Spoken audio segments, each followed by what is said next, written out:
Good evening friends, আমার চ্যানেলে তোমাদের সবাইকে স্বাগত জানাই। আশা করি তোমরা সবাই খুব ভালো আছো, আমিও ভীষণ ভালো আছি।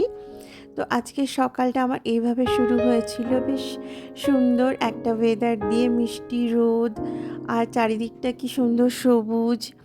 বেশ আজকে দিনটা খুব সুন্দরভাবে আমার শুরুও হয়েছে আর খুব সুন্দরভাবে শেষও হয়েছে। আর আজকে ছিল আমার 2 shift duty, morning plus evening. তাই আজকে আমি ভীষণই ক্লান্ত। আর এই যে তোমরা দেখছো, এটাকে দিকে হাট বসেছে, এখানে মঙ্গলবার আর শনিবার দিনকে হাট বসে। এটা নিউ টাউন থেকে একটুখানি ভিতর দিকে। আর এখানে খুব সুন্দর ফ্রেশ সবজি পাওয়া যায়। তো যেটা মানে আমার নেওয়া কোনো দিনই সম্ভব হয়নি আসলে, মানে আমার কপালে নেই এত সুন্দর ফ্রেশ টাটকা সবজি খাওয়া, আমার কপালে নেই। কারণ আমার ডিউটির জন্য আমি কোনো দিন এতটা দূরে এসে বাজার করতে পারি না। বাট দেখতে ভীষণ ভালো লাগে। মঙ্গল আর শনিবার যখন এখান দিয়ে যাই, প্রতিবারই ভাবি আমি এসে একদিন ঠিক বাজার করব, কিন্তু হয় না। কারণ এই যে বাজারটা বসে না, এটা রাত্রিবেলা 3টের থেকে শুরু হয়ে যায় বাজারটা, আর সকালবেলা 7টা সাড়ে 7টার মধ্যে এখানে বাজারটা শেষ হয়ে যায়। এরপর আমি চলে আসলাম রামছড়িয়ে, একদম প্রপার নিউ টাউনে।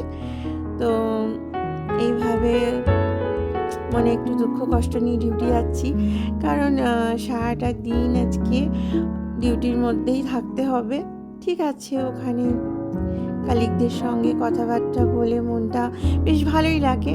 ঘরে থাকার থেকে তো আমার ডিউটিতে থাকতে ভীষণ ভালো লাগে, কারণ অ্যাটলিস্ট ডিউটিতে থাকলে মানুষের টেনশন অনেক কম থাকে, পুরোটা কনসেন্ট্রেট তখন কাজের মধ্যে করতে পারি।